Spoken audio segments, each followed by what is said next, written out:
program. It's not a quick fix, this one. Yeah.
You right? Yeah, if you guys chat, we'll just move around here. Yeah, okay. Get a couple of quick shots. Thank you. Good. So today's the final day of the hearings on the price gouging inquiry, and we expect to report well before Christmas on this. There have been 750 submissions. We've heard a lot about farming and what farmers get paid for their products, and a lot of questions about whether, when it goes down, it's passed on through the supply chain, whether it's processors, retailers, etc. So we're pleased to have our first witness. Maybe you could introduce us yourself, your name, and tell us your position and background, please. Thanks, Alan. It's great to be here. So my name's Kate Denton. I'm General Manager for Trade and Economics at the National Farmers Federation. As part of this role, I have a really diverse remit, but one of the key issues is around supply chains and markets in Australia. And one of the big issues that we see in Australian markets is increasing market concentration and a lack of competition in those markets. We see that Australian agriculture is a real success story for the benefit that you can get from open and competitive markets. Australian agriculture has really benefited and gotten a lot of success from the opening up of the Australian economy from the 80s onwards. And what we're starting to see now, even though competition has been a problem in the Australian economy for a long time for farmers, we're starting to see market concentration increase.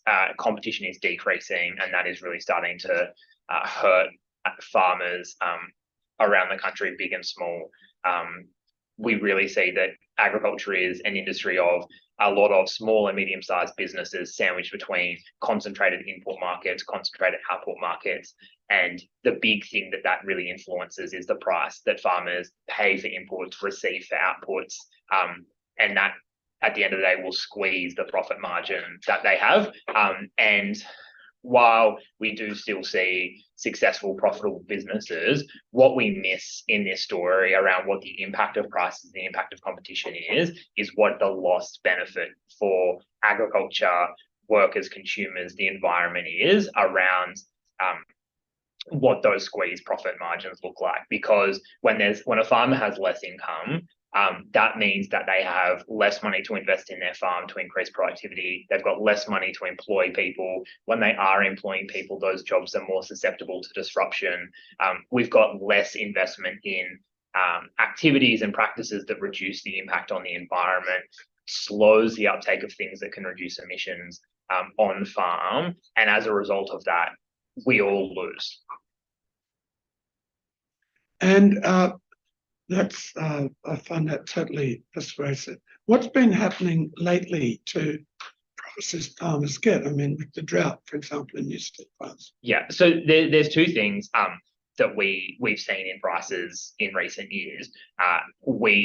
Australian farmers really operate on a global sphere. A lot of global prices influence what Australian farmers experience. We've seen really, really positive years, especially in the grains industry. We've had strong prices for grains. We've had strong prices for cattle and lamb as we've come out of the drought from 2020 across 21, 22, and people are restocking. The prices are going up.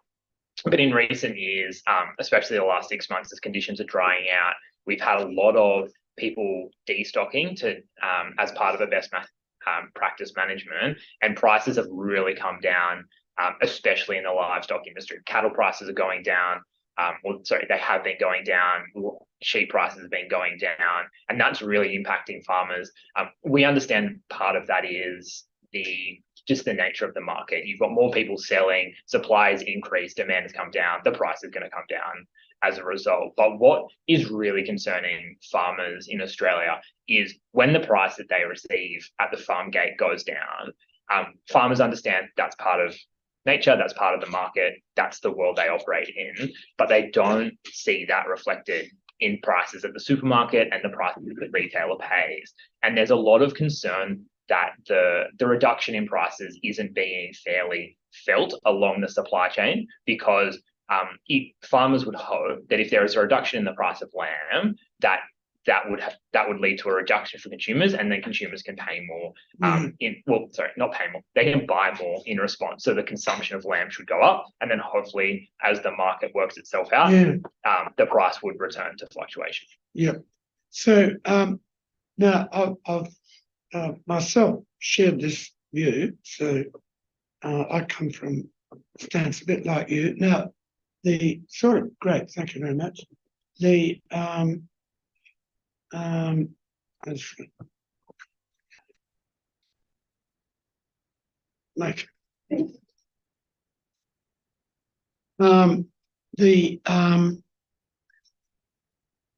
tell you the arguments the supermarkets brought up.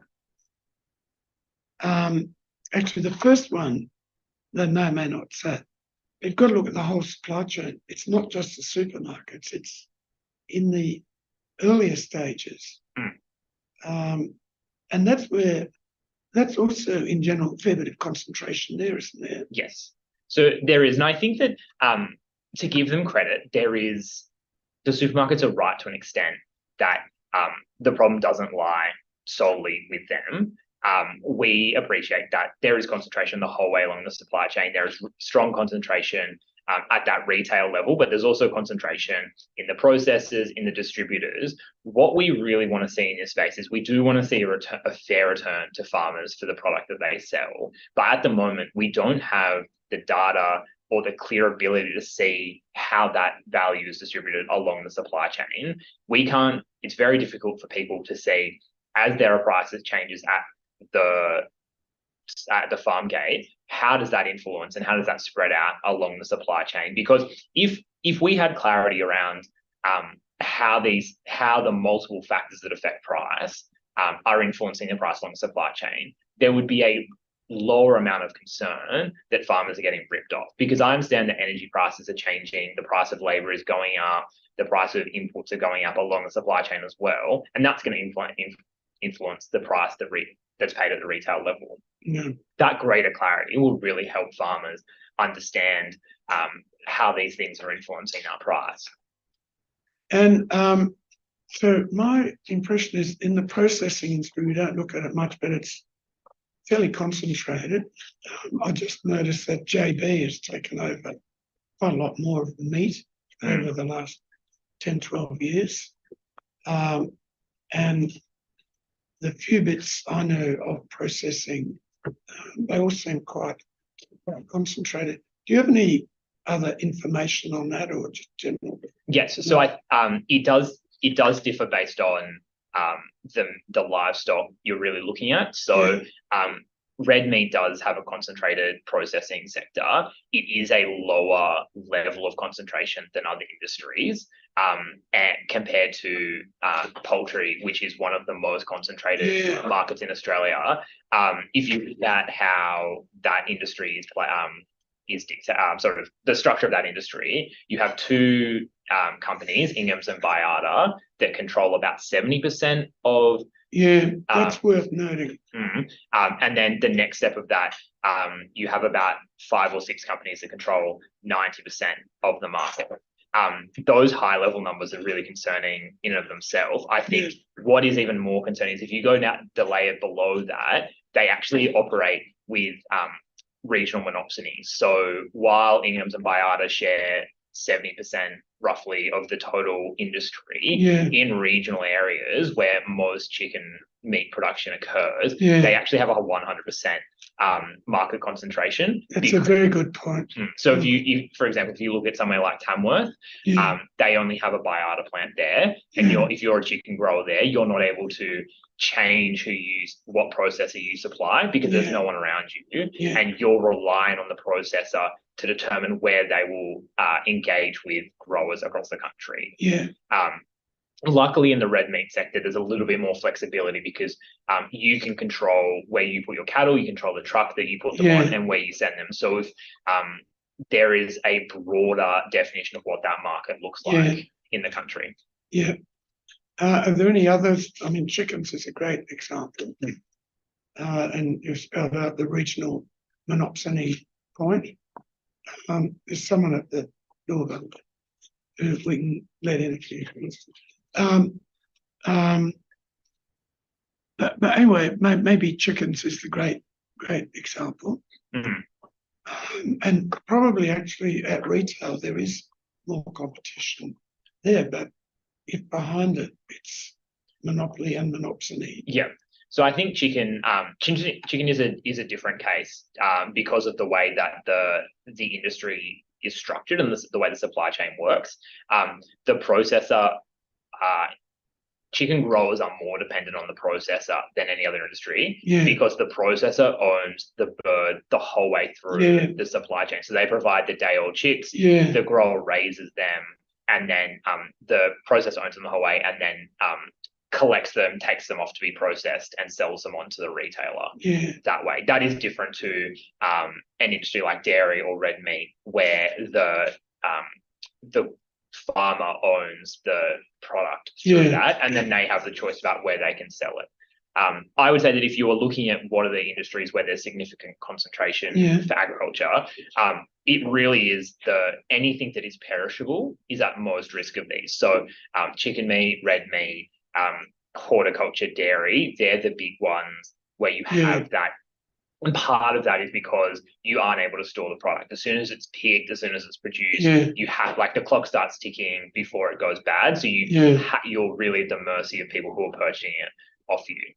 And could you touch more about dairy? Yeah. So the way the dairy market and the dairy industry is structured is that you have a lot of concentration in the processing sector. So and because of the perishability of milk, you have fewer options to transport it between different industries. What we've seen is fortunately the introduction of the dairy code and its commencement in 2020 has helped address a lot of the issues that we've seen in the industry. Now the code's not perfect, and I don't think that there's any perfect code out there, but it has really helped to provide a benchmark of prices. It's allowed competition between processors in the price that they set, and really help level the playing field and just provide a bit fairer balance between the players in the supply chain. Yeah, that's very interesting. I don't know if you know much about the global situation. My impression is globally, it's very concentrated.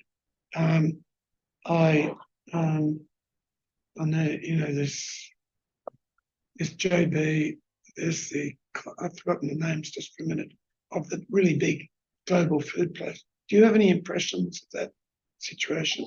I think that's a fair assessment that there is a concentration of the global food players and the processors. So the grains industry is quite concentrated at a multinational level. The red meat and the food processors and the food manufacturers is quite a concentrated level. I think that that's probably not necessarily separate to a lot of multinational industries like that, where there is more concentration in those companies that are sort of really have operations in many countries. Yeah. So just on grain, can you even recall the names of the big players as they can't? So my understanding of the big players in grains are, I think the best way to probably frame it is it's the ABCDs. So it's now I might get them a bit wrong, okay. But you've got Archer Daniel Mills, you've got Bunge, Cargill, and then can't remember the D. In that sense. Okay. Yeah, but they're the quite large. The grain. The international distributors. And what about? I know I'm pushing a so-called Christian without notice, but so what about meat? Red meat. So JBS. So JBS is one of the larger ones. I am not entirely sure of the companies off the top of my head, No.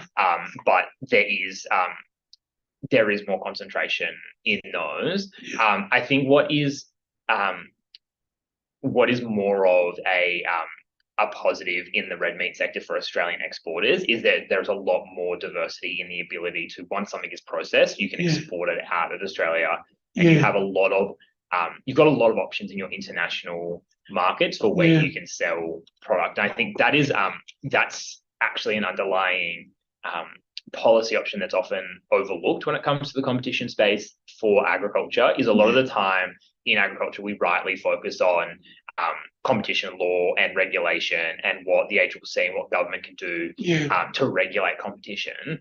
In a lot of industries where there's a lot of agriculture industries where there's opportunities just to export a product and you can sort of bypass the domestic market, those industries tend to have less issues with competition because where there is an issue in the domestic market, they can just go around it and export it overseas. So table grapes is a really good example of that. They've got really good market access into a lot of markets, especially in Asia, and they're, as an industry, not as concerned around issues when it comes to competition because they have options to sell into, and if they're not happy with the price or what's offered by the domestic market, they have an option to go around it. Pressing my luck on this, there's also sometimes they can get some trade in dry product. With some products. Good. I think you've covered it very well. Thank you. I didn't have any additional, unless you wanted to. Well, of course, I asked you about policy. Maybe you could talk a bit about policy steps you'd like to see taken both on the supply side, your side, if you like, and perhaps on the competition side. So I think it's a really good question. I tend to when I talk about competition policy and how to address a lot of these issues, I tend to think about it in three key steps. So there's sort of the influencing entry into the market, there's managing the concentration once it's in the market, and then stopping concentration getting worse. So the NFF would like to see. Actually, there's the fourth one. Given that there is concentration, stopping its abuse. With part of managing, you said. Yes, that's managed. That's in the middle section. Right. So the NFF would really like to see a clear examination of the policy and regulatory barriers to entry in the Australian economy. So how can we get more players in the market to make sure that they are providing competition against one another. So the classic example is when Aldi came into Australia, it added a level of competition in the retail sector. We would like to see more examination of what is stopping more supermarkets being built, more companies entering the market, so that you can get more competition at that end, and that would help farmers at both ends. So having more options for where to buy product from, more options to sell products into. Then looking at the managing element, dealing with or preventing the misuse of market power once there is concentration. We would like to see things around greater price reporting and disclosure within the market. So if you're a farmer being offered a price, you're given information about how that price has come about, what are the elements that are influencing the price, rather than just being given a number. We would like to see the outlawing of unfair business practices and unfair trading practices within the market. We think to date there's been an over-reliance on unconscionable conduct within the consumer law, which has had too high a bar in order to actually get fair treatment, or for farmers and small businesses to take those misuses of market power to and have sort of a fair judgment on that sense. Flowing on from that, we also would like to see more effective access to justice mechanisms. So the reliance on the court system to be the arbiter of contraventions of the consumer law, that adds a barrier that is too significant for a lot of small businesses Yeah, to be able to access and take those yeah, sort of larger corporations. Because I think if you're a small business, if you're a farmer or another small business, if you're Yeah. looking at significant costs to take a company to court, you've got you're not guaranteed of success, and then you have the threat of commercial retribution after that. That adds a real barrier to engaging in that process. And we think if there was fairer, fairer access adjustment mechanisms that were easier for farmers to engage in, that would help address or shine more light on those issues. And we've seen through things like the dairy code, where there is a clear arbitration process for disputes, that helps raise those processes. But I think the challenge of that is the codes of conduct need to be mandatory in order to enforce compliance with them, because you've seen an improvement in the industry, in the dairy industry, because it is a mandatory code. But if you compare that to something like the food and grocery code, where it's voluntary, so compliance isn't mandated, a lot of the signatories to that code just sort of ignore findings, they'll ignore disputes. Yeah, I think you must have read my speech in 1993 on this. Well, I think that sort of shows how long we've been dealing with this, and it's not new. Well, I think that I think the climate is changing a bit to get more action in these fields. Yes, and I would hope that the climate is changing in that sense.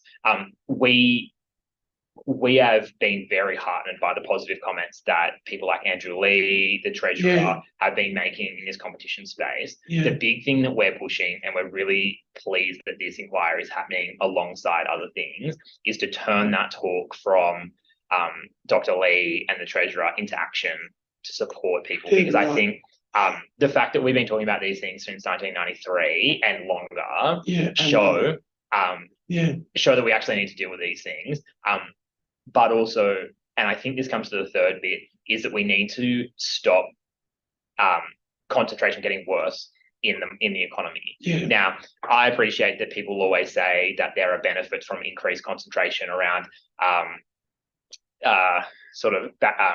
economies of scale and efficiency and all those things, and they do have some merit, but there's a point where that finishes. And there's a point where that goes to the next level, where those companies start to use their market power against smaller players in the economy, but also against consumers, and everyone loses from that thing. So we would really like to see effective reform of the mergers and acquisitions legislation and regime in this country.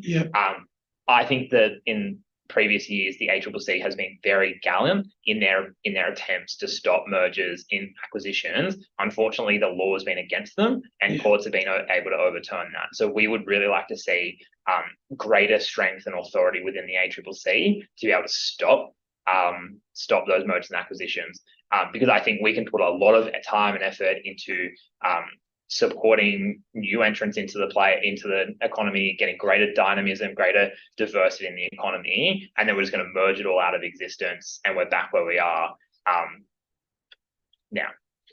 So, just on mergers and acquisitions, you've probably seen the ACCC chair has put up a case, and that is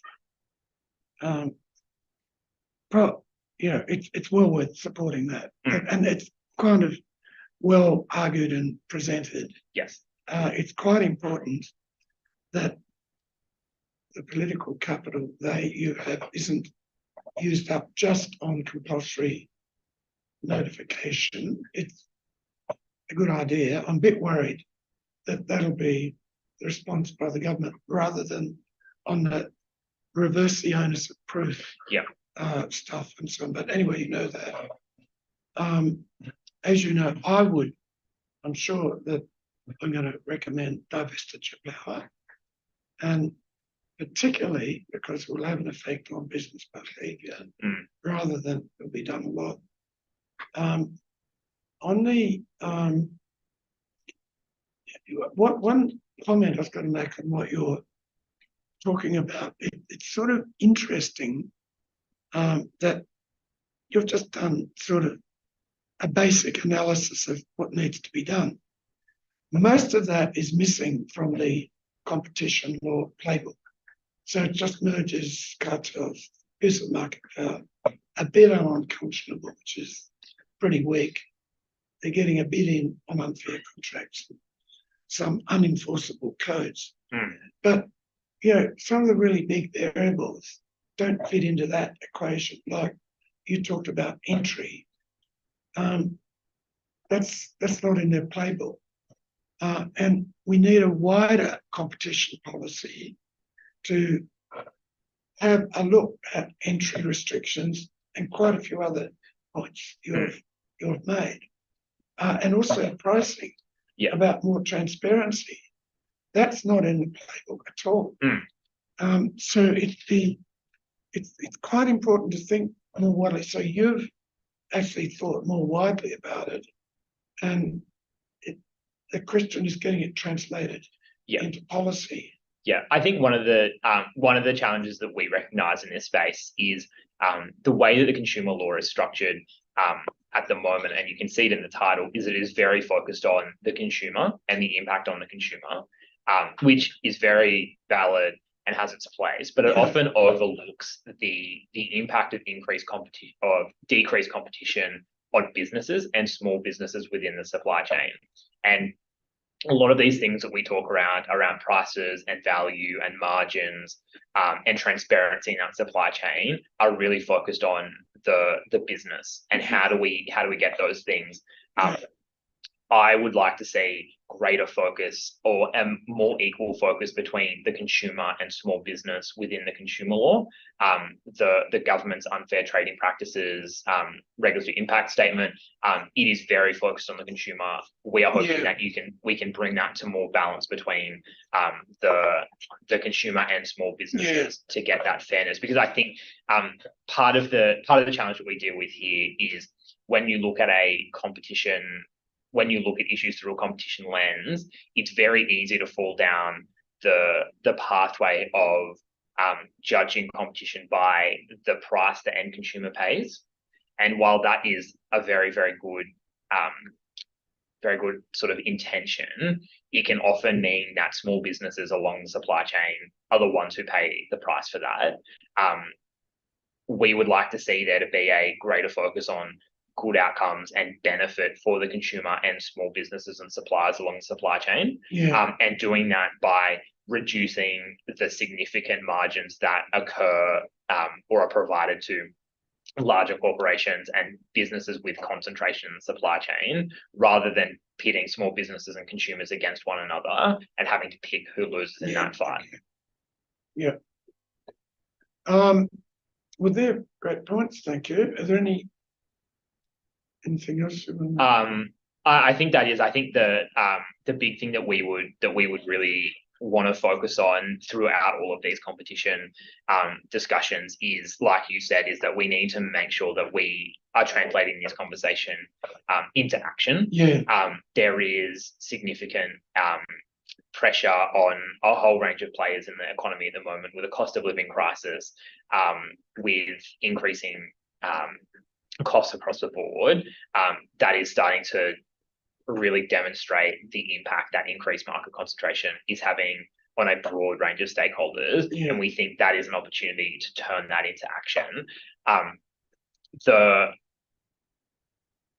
The first easy low-hanging fruit that we see that can happen without any reform, any changes to legislation or regulation, is that the government should be giving more money to the ACCC so that they can play a more active role in investigating industries and markets, looking at changes and dynamics in those industries. They can be doing greater investigation and compliance of businesses that are misusing their market power, and that will help inform these policy conversations. I think the 2020 Perishable Agricultural Goods Inquiry is a really clear example of the positive role the ACCC can play there. They were able to really shine a light on the economic harms that were happening in perishable agricultural goods industries, provide clear recommendations, do it in a way that is fair, is reasonable, is balanced, and then provide that case to government going forward.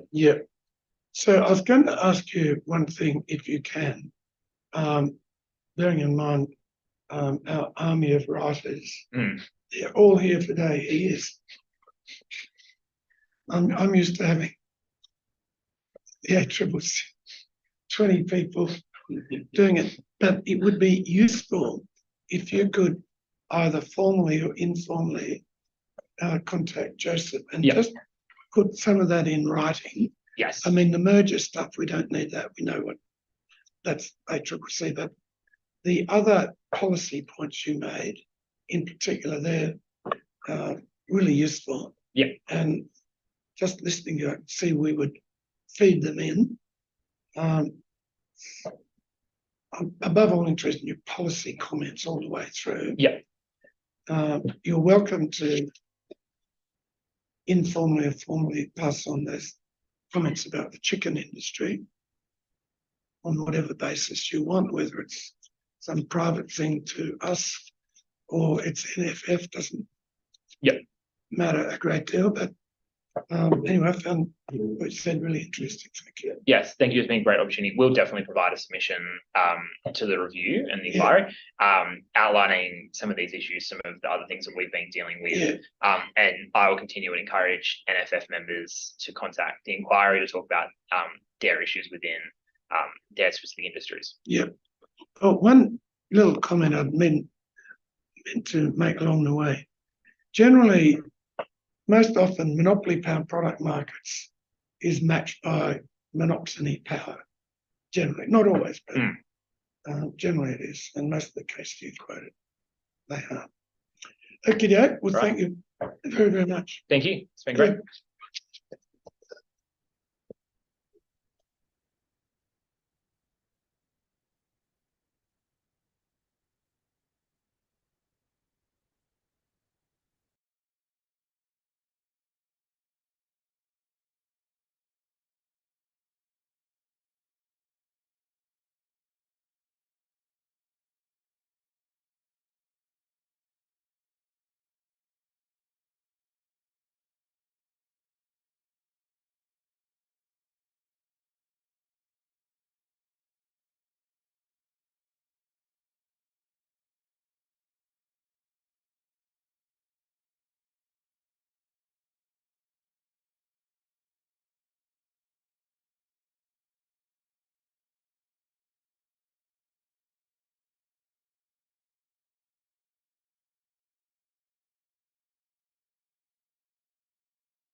Well, so thanks very much for coming along, John. Maybe you just state your name and position and My name is John Falzon. I'm a Senior Fellow with Per Capita, the independent think tank. I'm also Visiting Fellow here at the ANU's School of Regulation and Global Governance, but I wish to speak today just in my own capacity as an independent sociologist and writer. okay. And just tell us a little bit about your professional history. Yes. So for many years, for 12 years, I was the CEO of the St Vincent de Paul Society National Council of Australia. Prior to that, I'd worked for many years in the community sector, also in academia for a while, worked in community development on large public housing estates, worked in research and development, research and advocacy in community organisations, including Vinnie's, and then went on to be the CEO. Right. So, over to you. Okay, well, thank you.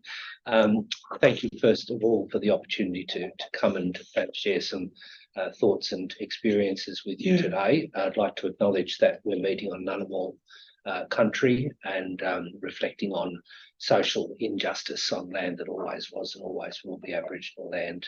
And I'd like to pay my respects to elders past and present. What I'd like to say from the outset is, conceptually, I think it's important to argue, and I know that it is an arguable position, that rather than seeing this, what we're in at the moment, as a cost of living crisis, I like to think of it as a cost of profits crisis, because it should not be financially difficult, let alone financially impossible, to live.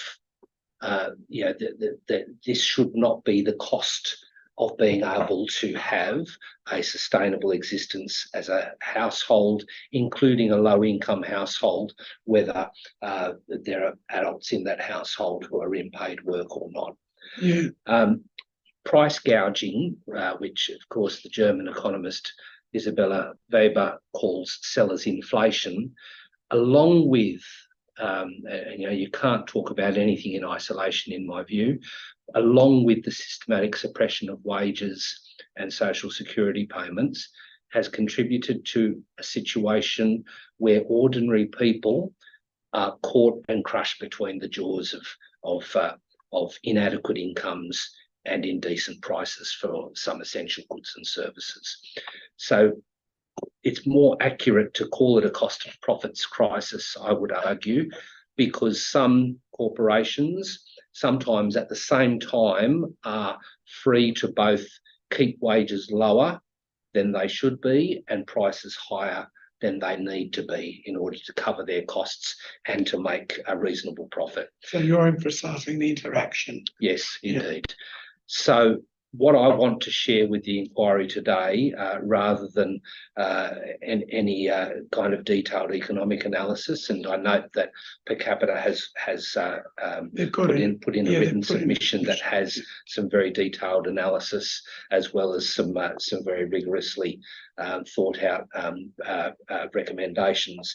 But what I would simply like to share with you is what this licence to gouge means in people's lives, what the end result is. So when essential items, including food, energy, fuel, transport and housing, are literally unaffordable, we're not merely faced with a situation with that could be described as an unfortunate economic phenomenon. At best, though, in mainstream discourse, this is how it's generally painted. So as some of the big corporations chalk up, multi-billion-dollar profits, and we've seen the recorded profits of the big two in the supermarket, in grocery retail, we're presented with these figures as if they're a fait accompli, as if they're simply indicators of nature taking its course, with some households unfortunately missing out, and in some cases piously being told by those who should know better that it's simply a matter of them tightening their belts and making some decisions and making sacrifices. What I want to show is that contrary to that faux rosy picture, combined with a number of other key factors, price gouging, where it is happening, translates into poverty and disempowerment. And I don't see again, poverty is often conceptualised as something either that people choose through their own bad decisions, which is a quite offensive proposition, but is has become a mainstay of the kind of neo-paternalistic discourse that we've seen imported from the United States, which blames people for needing welfare assistance. But also people are sort of conceptualised as somehow, unfortunately, sort of falling into a hole through a number of triggers, such as loss of a job, an injury, illness, a relationship breakdown, and so forth. But I would really argue, and this is why I see price gouging as so deleterious to the well-being not only of households but to our society, to any sense of social cohesion and social pride.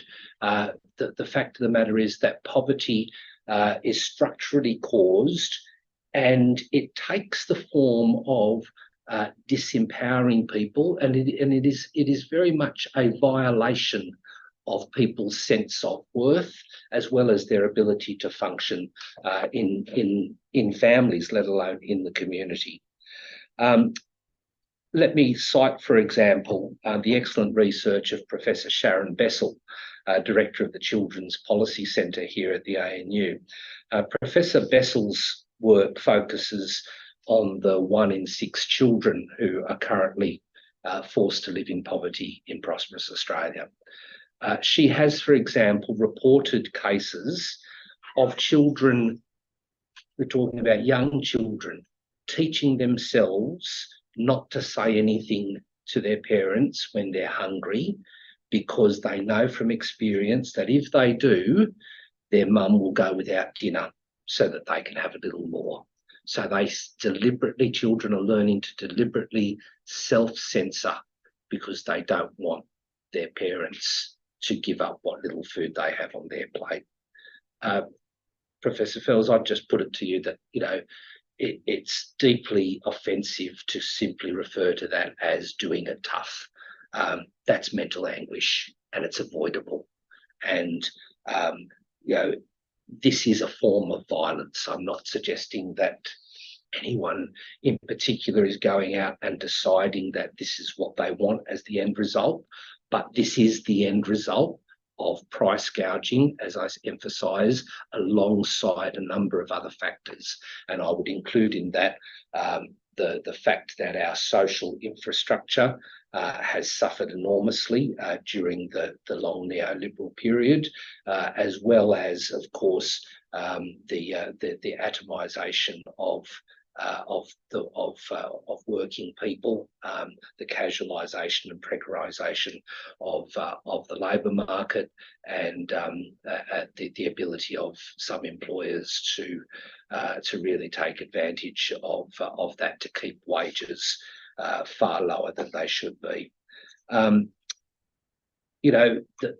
In a sense, if we're talking about this as a violation, with that example of the child, it's not the parent who is responsible. I would have to say we as a society, we are allowing that to happen, that convergence of factors to happen, particularly when the necessary social security supports are not really in place.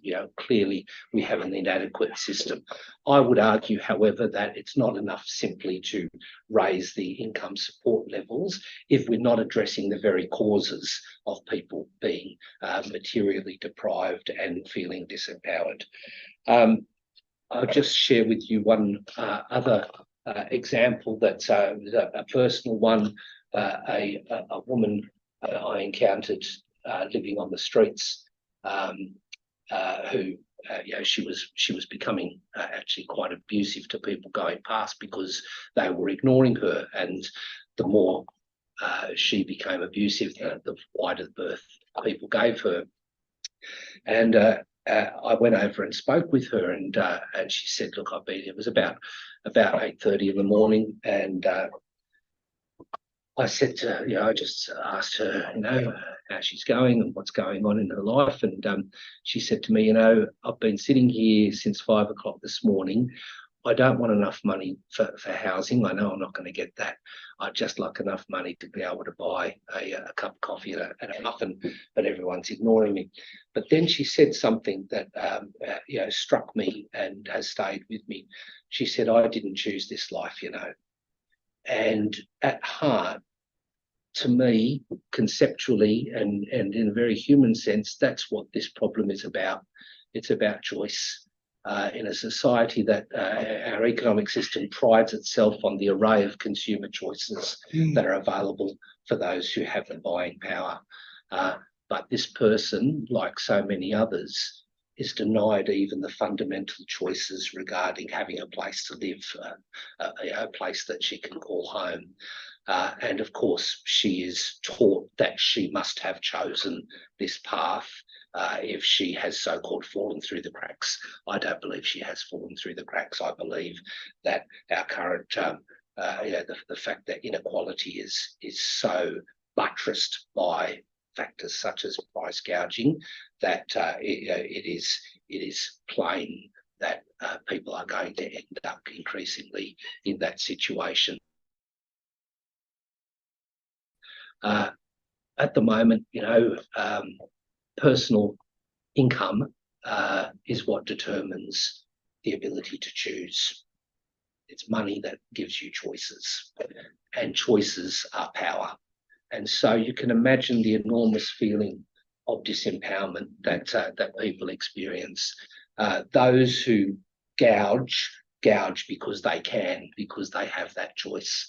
I would argue that we need to create the kind of structures where they cannot do the kinds of things that result in children not even being able to tell their parents that they are hungry. As I have said, it's not simply a matter of material deprivation.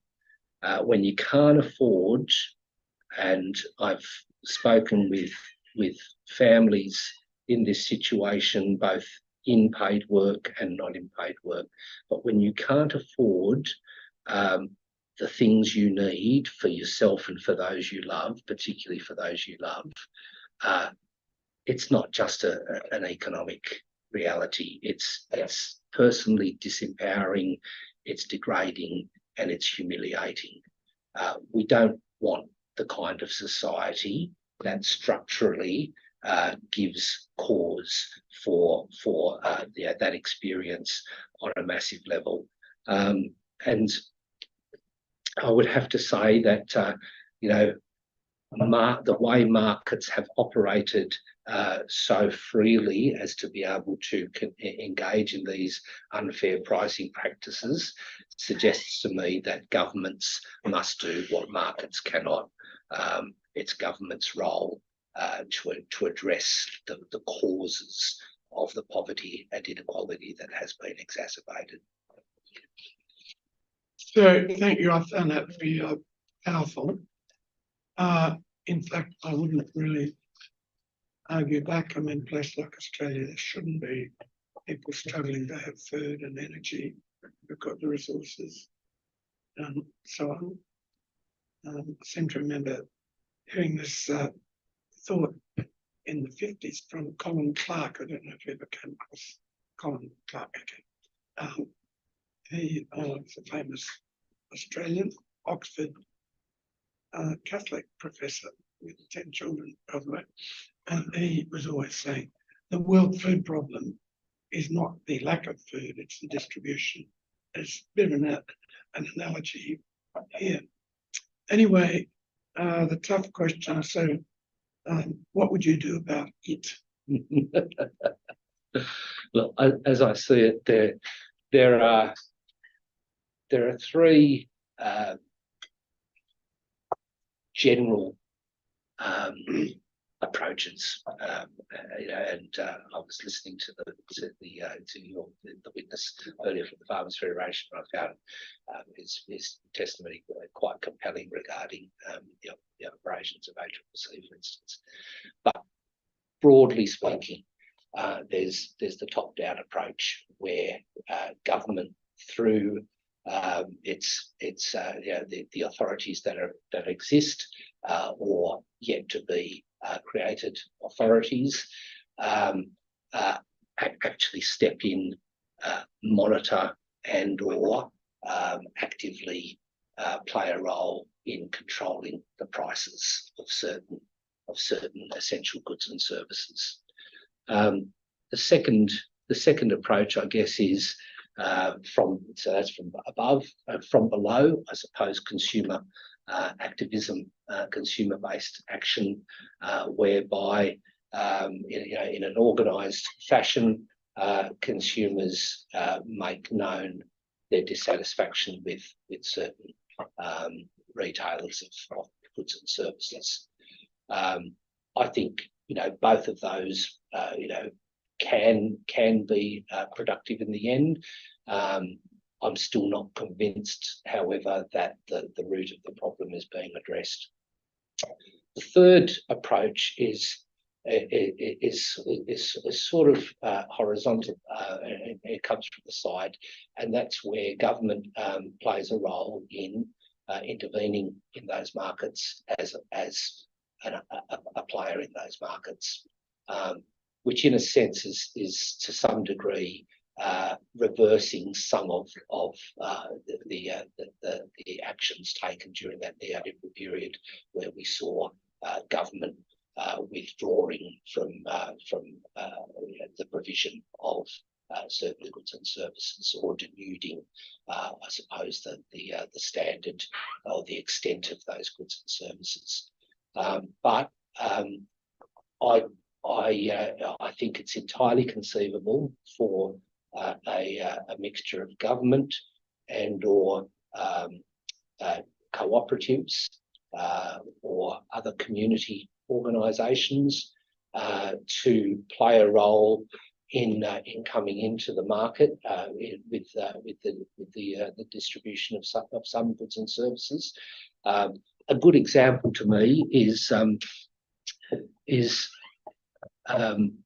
people have debated hotly the idea of rent control because of the urgency of the housing crisis, and it has been argued, I think, quite persuasively, that one of the best forms of rent control is public housing. When you think about what an injection of public housing into the housing market means, it is de facto a form of rent control. And so by the same logic, I would say that one of the most effective forms of price control could be also government and or civil society or cooperatives playing a role also in achieving what is in effect price control in a lateral way. And just a bit of a digression, but you mentioned public, were you particularly distinguishing social, which includes community housing or anything? Oh, yeah, look, certainly social housing as a whole, I would particularly counsel a reinvigoration of public housing, but that's not to say that social housing, of course, doesn't play a role. Social housing is a significant player in the provision of housing for people on low incomes. But it's a very good point that part of the way of dealing with high rents is through working on the supply side, including the provision of social and public housing. That would do something a little bit, because it's such a huge challenge. And even if you did a massive injection into public housing, and there are many signs of it, coming. It takes a lot of investment to get a result, but it does get a result. So, if I could put to you, so, if we had a similar mindset when it came, for instance, to electricity retail, I'm wondering whether, that in a parallel fashion could make a similar impact on prices. Yeah. Well, Victoria's brought back the SEC. Yeah. So, to me, I mean, it doesn't necessarily follow as day follows night, because No. a state-owned entity can act in an aggressively competitive and corporate way. However, if there is a kind of social mission built into the provision of these goods and services, in the same way that we conceptualise public health and public housing and public education, I see no reason why we couldn't, in appropriate circumstances, make quite a difference to prices for essential goods and services. So one thing I was going to ask you, your opening comments, I did actually find them very good, and no one's quite put it like that before. It's been cast more in traditional economic terms. Would it be possible for you to write out what you just said? Yes, of course. You've probably written it 1,000 times before. I'd be happy to. The other thing we are interested in with the various bits is while acknowledging the framework in which you look at these matters, it is always good to know more about the kind of specific impact on people at the bottom of the inflation.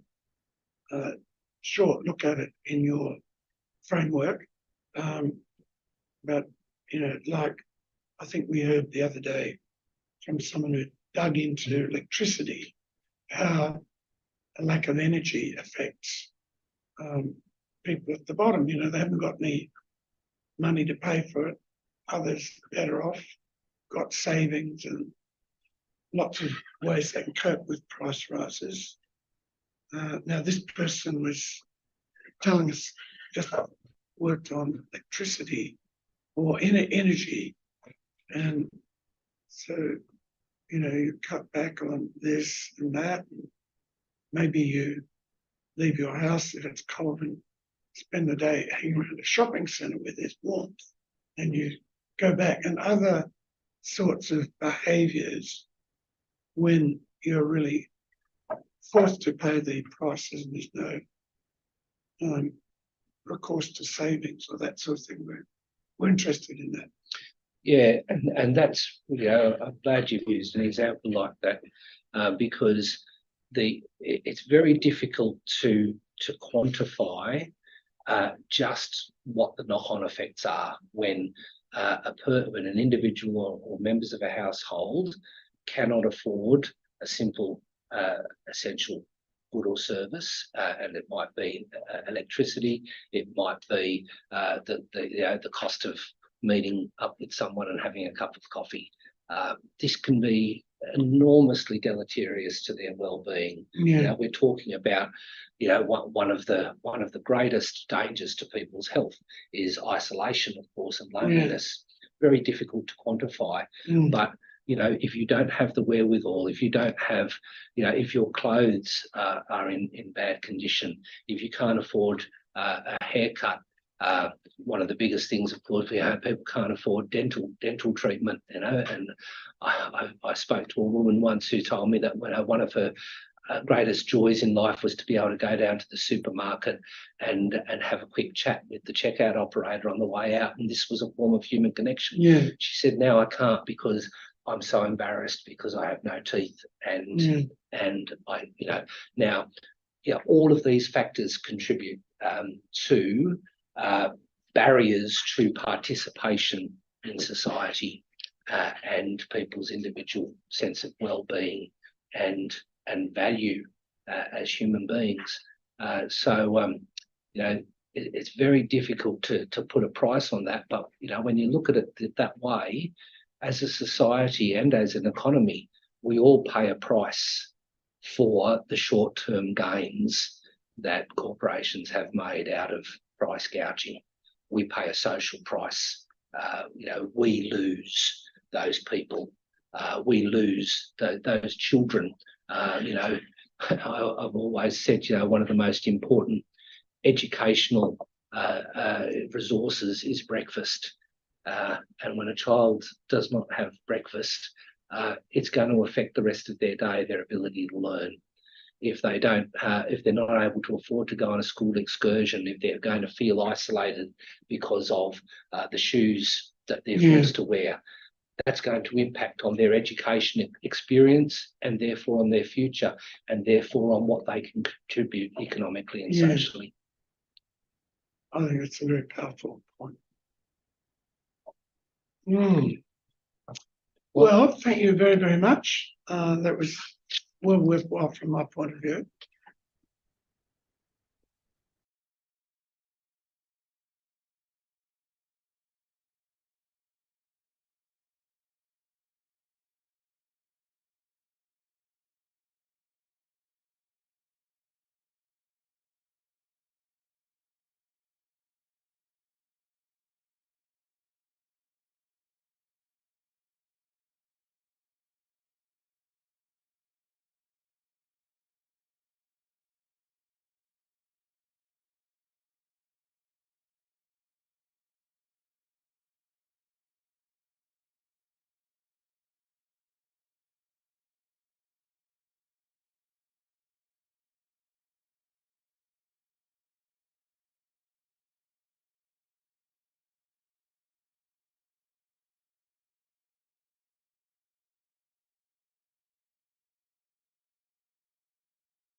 slow at the seat. I used to be able to look down. I can lower mine further. Sit on the Anyway, floor. we're right. Yeah, you might just want to just. Yeah. Okay, Yeah. good. So welcome. Thank you very much. Maybe tell us your name and position. Yep, my name's Matt Grudnoff and I'm the Senior Economist at the Australia Institute. Oh, very good. And what's your background, by the way? I mean, you worked at the Australia Institute for a while. Yes, I've worked at the Australia Institute 13 years now. Oh, right. In lots of different policy areas, everything from climate change and sort of fossil fuels, all the way through to budgets, taxation, inflation and kind of interest rates, Yeah. poverty, all sorts of different stuff. Yeah. Okay, so do you have something you wanted to talk about today? Yep. So I'm here to Please. talk about competition and inflation. Good. I've Yeah. got an opening statement, but I'm Once happy again, just I'm to. doing a long walk. Thanks.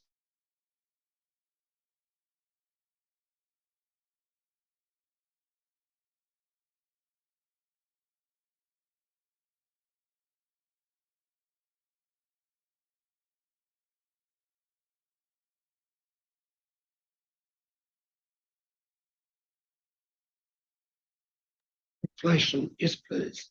Yeah, so when I was studying economics in high school and university back in the 90s, there was a big national debate about competition policy. And while some of the reforms from that era have not been as effective as others, I remember that as I studied economics, competition reform was front and centre. But since the sort of late 90s and early 2000s, discussion of competition policy has increasingly been pushed to the fringe and the margin. The ACCC, of course, has continued the fight to protect competition in Australia. But the introduction of the Competition and Consumer Act in 2010 was probably the last big competition reform. And now I think that the ACCC obviously needs strengthening of its powers. And in the last quarter of a century, governments, and I think also my own profession, economists, have largely dropped the ball on competition. And in that time, we've seen industry concentration increasing. So we've seen less competition. Australia has basically become a nation of oligopolies. Growth in productivity has slumped. And more recently, the costs of lack of competition have included inflation, which has been higher and run for longer than it otherwise would be if Australia was more competitive. Part of the difficulties we've had in Australia is there is little information on things like concentration ratios and other measures of competition. There are some academics and the Treasury and the ACCC that have shown that competition is getting worse in Australia, but I think we would benefit from regular publication of data on things like concentration ratios.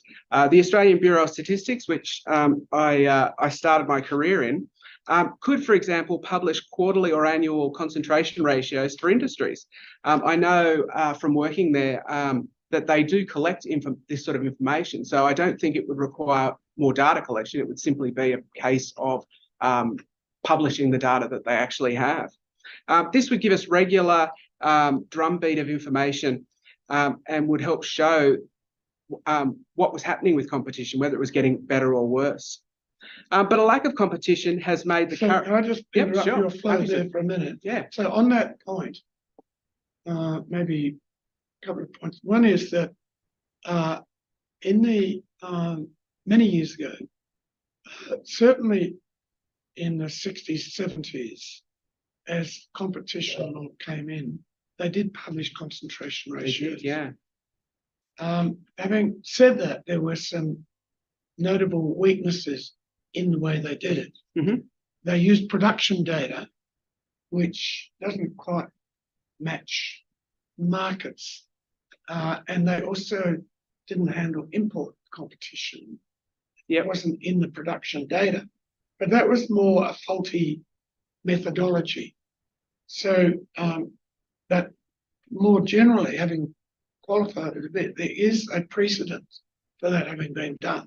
Yeah, absolutely. And I think what we actually need is almost a competition publication, say an annual publication from the ABS that brings together lots of measures of competition. Yeah. And what that would create then is that every year you would have a discussion in the media, you'd have a discussion in the public, and certainly you would have a discussion amongst policymakers about what was happening to competition. I think the problem is, as over the last sort of 20, 25 years, after having all of this debate around the national competition reform, it's kind of gone out of people's, certainly the general public's, of what's going on. And what we've seen is the natural drift to less competition, which is, you know, if you leave something alone like that, I think that's naturally where market societies head to. And I think that along with strengthening the ACCC, but in particular, I think that publication, you don't know you've got a problem unless you measure it regularly. And I think part of that is measuring it regularly. We should be working on that. By the way, just holding up even more on that point, it does illustrate a wider point, which is that the intellectual focus for competition policy is extremely narrow. Yes. So when you start talking about competition and monopoly and the various factors impacting on it, positive or negative, it's quite a wide set of factors. It should be, obviously. Then you turn to policy, and it is essentially the Competition Act and the Consumer Act. Now, they've got an incredibly narrow focus. Cartels, technical abuse of market power in the sense of stopping new competitors, and mergers, and then misleading conduct. But you know, the point you're mentioning doesn't get into it. The ACCC doesn't do that sort of work. It's case driven. Something happens, it takes action. It doesn't have that broader framework that you would think. And if you have a non-competitive industry, if you have an industry with just a couple of big players, the ACCC can't do anything to break that up. No. Well, they could stop those two players merging and making it worse. But if it's already bad, how do you actually roll that back and try and make these industries more competitive? And I think that's what they were doing in the 1990s. They were talking about, well, how can we introduce more competition rather than stop the rot, if you like? And there is more literature now around about the fact that if you have market power, contrary to the view that someone will come in and erode it, just as often, if you've got market power, you use it to stop new entrants. Yeah, absolutely. A great example I've used is if there was a country town with two pubs, right, just two pubs, and they were competing against each other, and one of the pubs went up for sale, the person who's going to buy it is the person who will get the most value out of it. Who is that going to be? It's going to be the owner of the other pub, right? They're going to get the most value. So there is a natural tendency in a market economy towards less competition. And that's the role of government to guard, and policymakers to guard against that rot, and also where there is a failure to correct it. Right. So I've interrupted your flow. No, that's all right. I'm glad you have. I like questions. So more recently, a lack of competition has made the current inflationary episode worse. Profits are part of the driver of inflation. They're not the only part, but I believe they've increased and extended inflation. Businesses have taken advantage of consumers' expectation that prices are going to increase following a number of supply shocks to increase prices by more than their costs. This has led to inflation being higher and lasting longer than it otherwise would. A simple example of this is Qantas.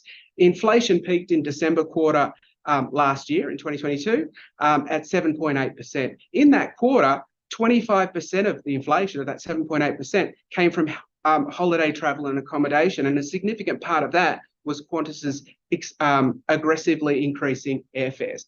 Now, Qantas has copped most of the publicity, and rightly so, but I note that Virgin has also increased their prices along, as you would expect, in a sort of industry with low competition. And they've not made it difficult for Qantas to get its prices up. Absolutely not. They're not fighting on. You don't see the big sale signs, and they're not fighting on price. But the profit push inflation has been widespread across the economy. Some industries have been worse than others. The mining industry, for example, has been the biggest. Has seen the biggest increases in prices and profits. But profit margins in strategically located non-mining sectors like manufacturing, wholesale trade and transportation have also grown more strongly during the pandemic. High market concentration can have other inflationary effects beyond firms using their market power to push up prices. For example, the recent cyber attack on DP World. DP World owns 4 ports in Australia and handles 40% of Australia's exports and imports. While at this stage it doesn't appear that DP World, at the moment it does appear that DP World has managed to fix the problem more rapidly than we initially thought. If they had been unable to do that, then we would have seen increased costs of transportation for things in and out of Australia, and an excessive and prolonged outage would have seen inflationary effects. So it's another example of, it's not even just market power. If you concentrate everything in one firm, then there can be other problems if that firm goes down. So if all of those ports were individually owned and one of them went down, it would have far less impact on Australia's cost of transportation than if one large firm was shut down. And that's, I'm happy to answer any other questions you have. Okay. Well, there's that, and there's your earlier submissions and so on. Actually, I was just going to pluck out of the air completely different point. With the energy transition, and like most educated people, you know, we need to switch to renewables and all that. One thing that slightly worries me is that, particularly from the government activity and subsidising this and not subsidising that and setting standards, we need to keep an eye on unnecessary price increases emerging from that.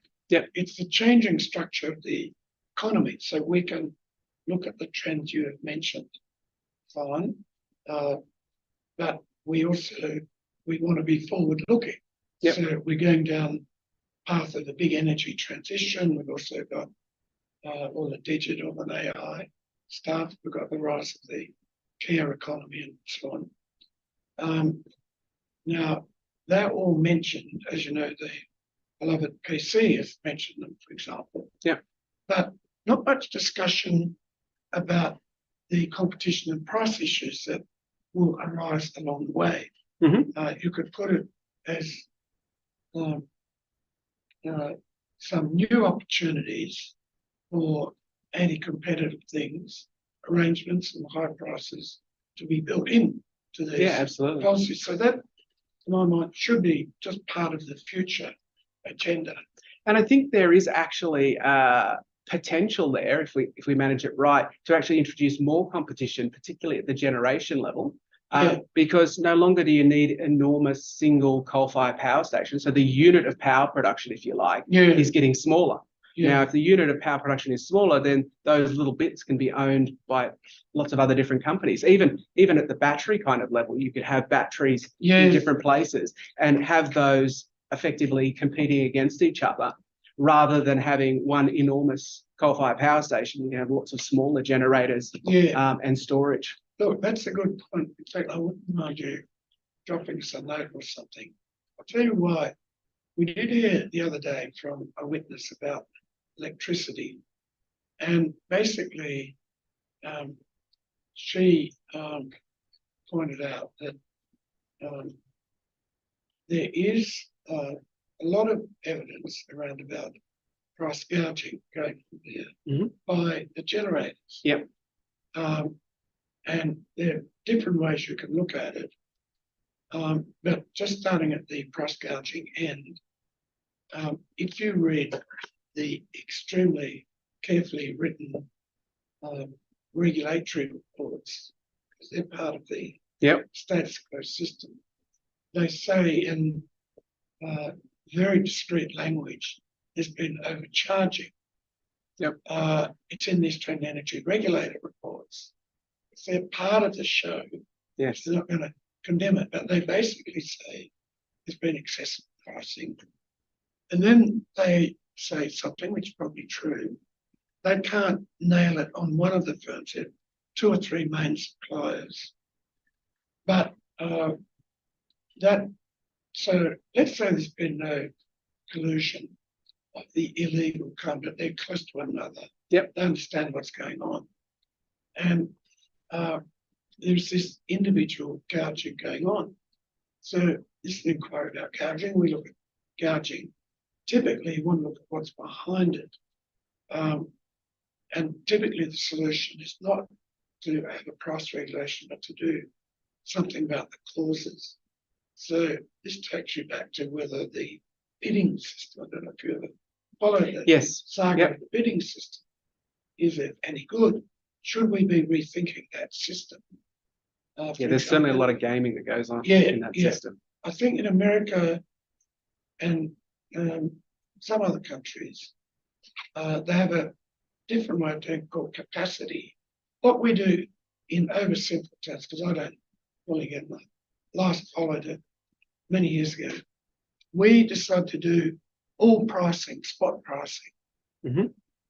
Some pluses, but quite a few minuses.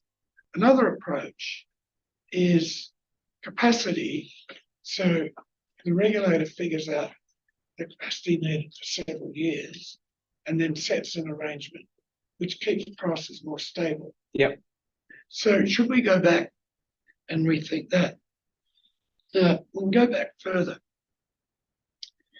Maybe it's not the bidding system, it's the concentration in the market. Mhm. No matter what system you have, will generate the high prices. So what could we do about concentration? Well, one of them is you've just made, we try and do everything we can to get more competition in there through batteries, through renewables, through access, Yep. etc. So this is a story that'd be well worth telling, and you could add it on to the evidence we got the other day from Professor Martin, whatever her name was at Sydney. She did Mhm. quite a good piece of work. But in a way, you're kind of added to what we were thinking, talking about. Are there ways in which we could get more competition into generation? Yep. And at the same time, make sure when we do things like maybe help get batteries started, that's not going to itself be inflated by unnecessary overcharging. Yes, yeah, because you could have the same problem in Yeah. storage as you do Yeah. in generation. Yep. Yeah, Particularly when everybody's taking that marginal price. So Yeah. whoever's the last one to bid, yeah, they set the price. And if it's gas and gas prices have gone up because of Ukraine, you're going to see a large increase yeah, in electricity prices. yeah, So all these other people aren't really doing anything yeah. unless they push out that last kind of gas. And then there's the point that just, when people hear price gouging, kind of saying, oh, you want price control. We're not saying that. We're more saying expose the thing. And very often you then find what's behind it. Mhm. And things can be done about it. Anyway, so what fields have you, now the care economy, there's somewhat similar issues. Yep. Yes, it's great to have care. The NDIS, fine. There are big issues in the NDIS, yes, but there are a lot of cases where the system's been exploited to overcharge. Mhm. Personally, I don't believe that if you did something about it, it would transform the NDIS, but it would be good if when this sort of new stuff is going on, there's a lot of encouragement from the government that a byproduct of the arrangements is not anti-competitive arrangements. And that seems to happen quite a lot in the NDIS. Mhm. There's fraud, but there's also a lot of overcharging.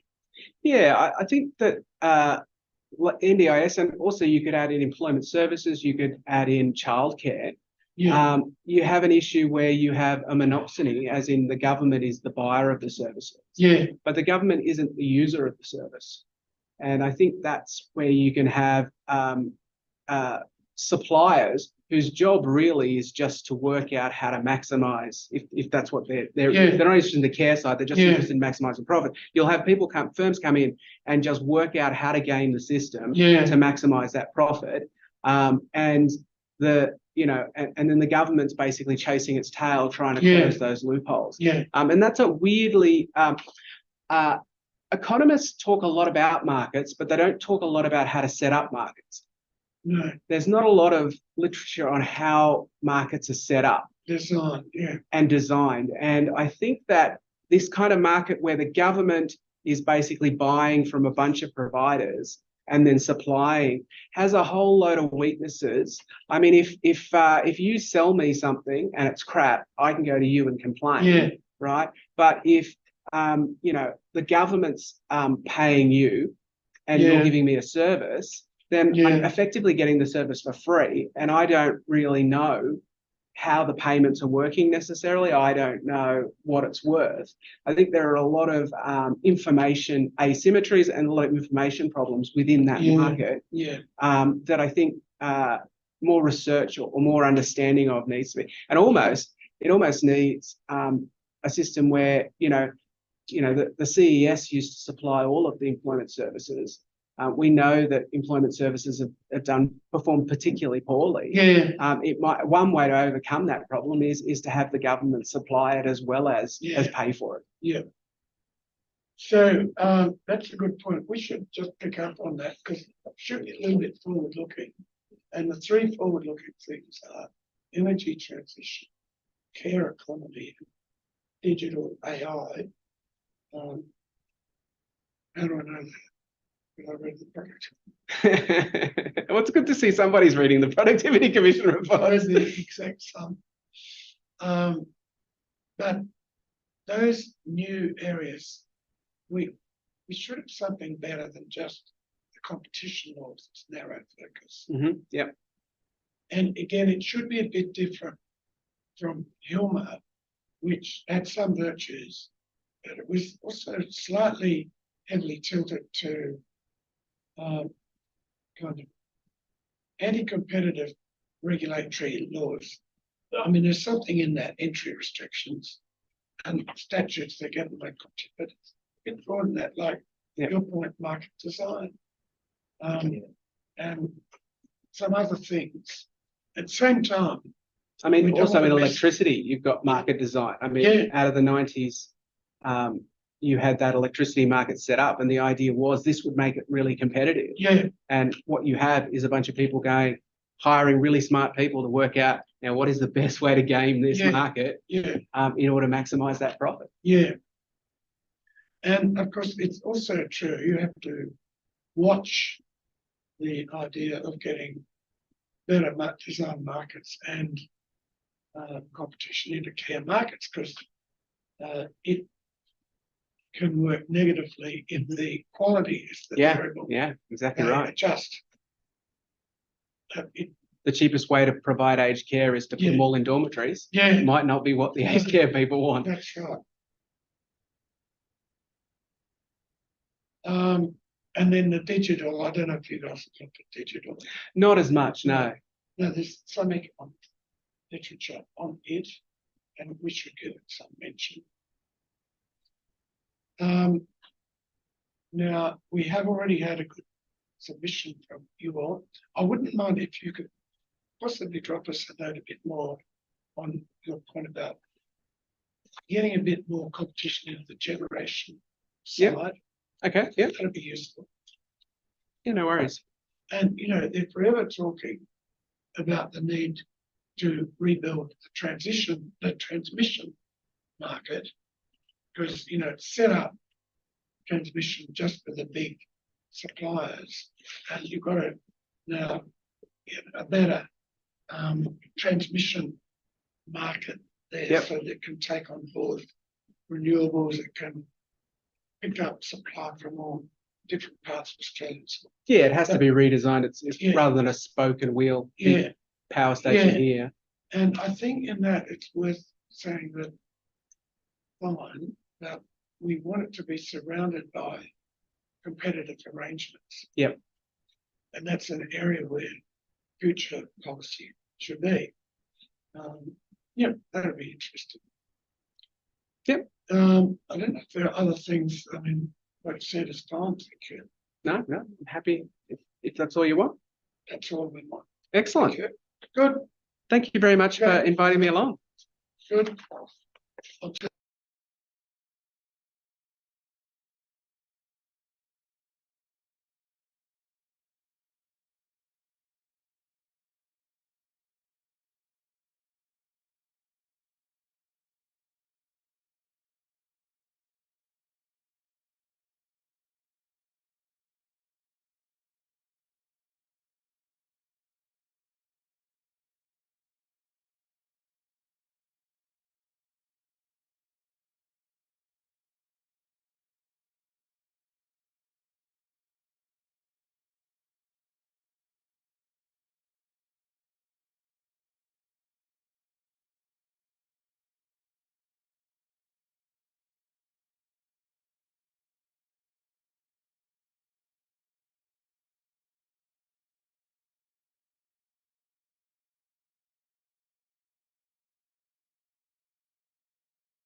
So could you just tell us your name and position?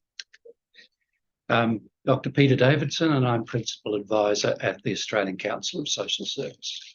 And what have you done? What's your sort of professional history been at ACOS? I've been there for a long, long time, and I've Yeah. focused mainly on tax policy, employment policy, and income support issues. Yeah. And so what do you want to talk about? Or do you want me to, no, have you got some? I got a spiel. Yeah. I do have a spiel. Please. Are people starting off with 5 minutes or 10 Yeah, minutes? yeah, or so go at the ahead. beginning? That's exactly what we want. Okay, no worries. So you've got the submission, right? Yeah, Yeah. from a while Good. ago. Okay. Yep. Yeah, it's a little bit dated now. So inflation is squeezing the living standards, not the least of those with the least capacity to pay, people on income support, low paid workers. We conducted research with people on the job seeker payment, which is only $54 a day, back in August, and the vast majority were really struggling to afford rents, food, heating and cooling, and were often skipping meals. So this is a common story for people on the lowest incomes, but the pressure is so much greater now for people. Some of the supposed solutions to high inflation are, in our view, worse than the disease, such as the excessive interest rate hikes we've had recently, which the RBA itself is indicating will put around an additional 100,000 or more people out of jobs. Also, calls to cut back on government spending on payments and essential services. Again, cure is worse than the disease. And it's very important that we find different ways other than hiking up interest rates to control inflation. We're big supporters and advocates for a full employment policy. We had a joint statement with ACTU and BCA at the Jobs and Skills Summit, which was calling for a return to full employment. That makes so much difference for people on the lowest wages, for people who need those extra paid hours, and for the 500,000 people who are currently long-term reliant on unemployment payments and aren't being given a chance. So we have to find other solutions than the blunt, brutal instrument of higher interest rates, which has already gone too far in our view. And to find the solutions, we need to understand the causes. One thing that's not causing high inflation and won't be in the foreseeable future is the so-called wage price spiral. That is not in evidence, and no credible authority or person is saying that we face a high risk of that. But there are indications that businesses in oligopoly markets, where they have a great deal of control over pricing, by definition, are not pulling their weight in reducing inflation. So to reduce inflation, essentially, incomes are going to fall, prices are going to fall as well. Incomes have certainly been falling. Real wages have gone backwards by a cumulative 8 percentage points since the beginning of the pandemic. But profits have been surging, and we don't see any indication that that business is pulling its weight by restraining prices. And indeed, there are signs that in some sectors where a few large businesses pretty much control the market, there are signs of price taking, taking advantage of higher inflation to lift prices and profit margins. So there isn't an equity of sacrifice here, in our view. The third cause of high inflation that I'd point out is under the direct control of government, and these are the so-called administered prices, where governments are funding essential services or providing goods, public goods, and essentially governments control the price. And it's the case, unfortunately, that in areas such as health, aged care, and up until very recently, childcare, those prices have been rising at a higher rate than the CPI. And that's something governments can control directly by relying less on out-of-pocket expenses, less on the users to pay, and more on proper funding of services using the public revenue base. And they can control prices in those pseudo markets that they've established in those essential services, particularly where for-profit providers have been hiking prices excessively, as has been the case in childcare, for example, as the ACCC recently found. And fourthly, there's the housing crisis. And governments have it within their power to do a great deal to curb particularly the increases in rents, which are the biggest pressure point for people on the very lowest incomes. It's just severe, and homelessness is rising very, very rapidly across the country. So what can businesses do? Well, businesses can curb price increases, especially where they control them in those oligopoly sectors. What can government do? Well, government can curb those administered prices for essential services, rely less on user pays and more on proper public funding of essential services. Governments can act to contain increases in housing rents. We haven't advocated a freeze in rents that would create problems down the track, but we have said at least cool them down, at least impose some controls, including over no-cause evictions. And that, of course, is something that the Commonwealth and the state should work on together, as well as boosting supply, especially social housing supply, to prevent this surge in homelessness. And finally, there's a lot that governments can do to prevent excessive profit taking in those oligopoly sectors. For too long now, we've allowed a handful of companies to effectively take control of huge sectors of the Australian economy, and we've allowed competition in those sectors to wither on the vine. So the ACCC needs more powers. It needs more information. The ACCC should have the information it needs to calculate effective markups in different sectors. They don't have direct access to that information, including, for example, the Blade survey, and yet that's core business for a competition regulator.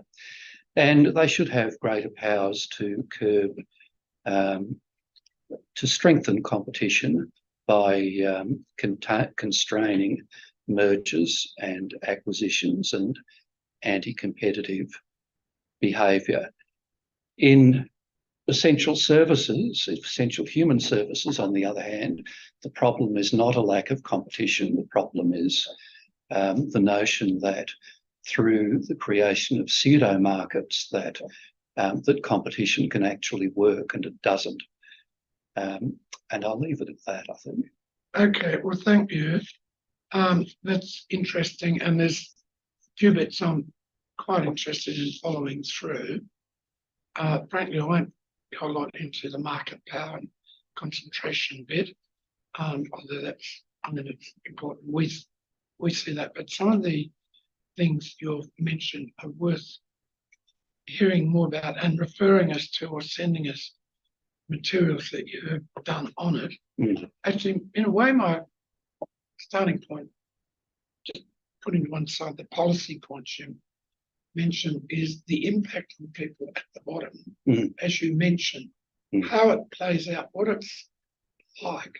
I mean, it's generally presented, the CPI stuff, it doesn't really tell you how it works. So how do people at the bottom cope with price rises? They've typically got nothing to fall back on. That's exactly it. With me, if electricity goes up, I've got some savings, etc. And how do they adapt? Just to give you one example, but I'm hoping you might be able to help a bit, is we heard someone the other day talking about when energy goes up, so what do? You keep the energy and cut out buying food. Maybe another adaptation is in winter, you leave your house and hang around the shopping centre all day because it's warm. And in certain ways, you stop using energy, have cold showers or something. So can you, we're a bit interested in the actual impact on living experience of people at the bottom. Yeah, so we sent through the details of a survey we conducted back in July, but things won't have gotten better. They've probably gotten worse, especially in rental. We have access to a network of people who are on the lowest income support payments, job seeker parenting payment, disability pensions and the like. And they talk to us about their experience. And so this is very different to the set of choices that face an average household when prices go up. So they might stop going on holidays or take a cheaper one. They might cut back a bit on heating and cooling. They might take out less often, right? But people on the lowest incomes, they don't have any of that fat in their budget. So on the whole, and there's some work being done by Grattan Institute, I think, and others, pointing to the fact that the overall basket of cost of the basket of goods for people on different income support payments, aside from housing, which is exceptional, those prices have been growing at about the same rate as they have for, say, an average wage earner. But those on the very lowest incomes just don't have the room to move. They've already cut back on everything bar the basic essentials. So they've already gone to bed early, thrown a lot of blankets over themselves in winter because they can't afford heating. But they've got to the point, and this is an actual example, where when the light bulbs, one after the other, blow out, they move a single bulb from room to room in order to illuminate the house wherever they are. And people are going without meals. Firstly, if they have children, they go without meals so their children can eat. And it's often the case that adults, at least,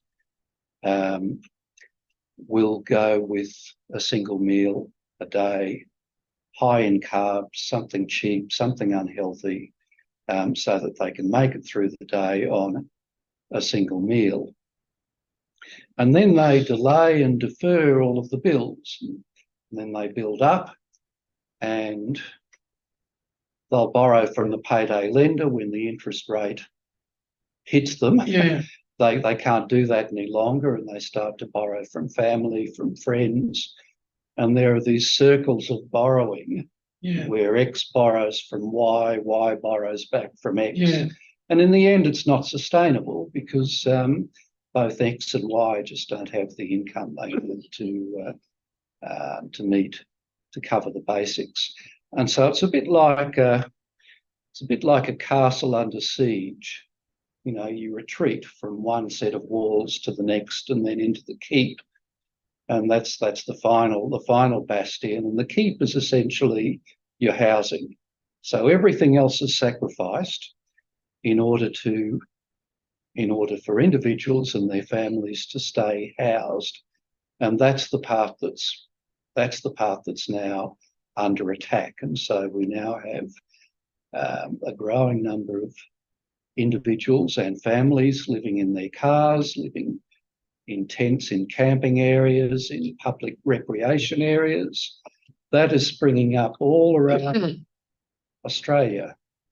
And once you lose your housing, everything else becomes more difficult, more expensive, whether it's laundry, whether it's applying for jobs. Everything else is that much harder, and you've really reached rock bottom. So those are the real life experiences of the people we've been talking to. Yeah.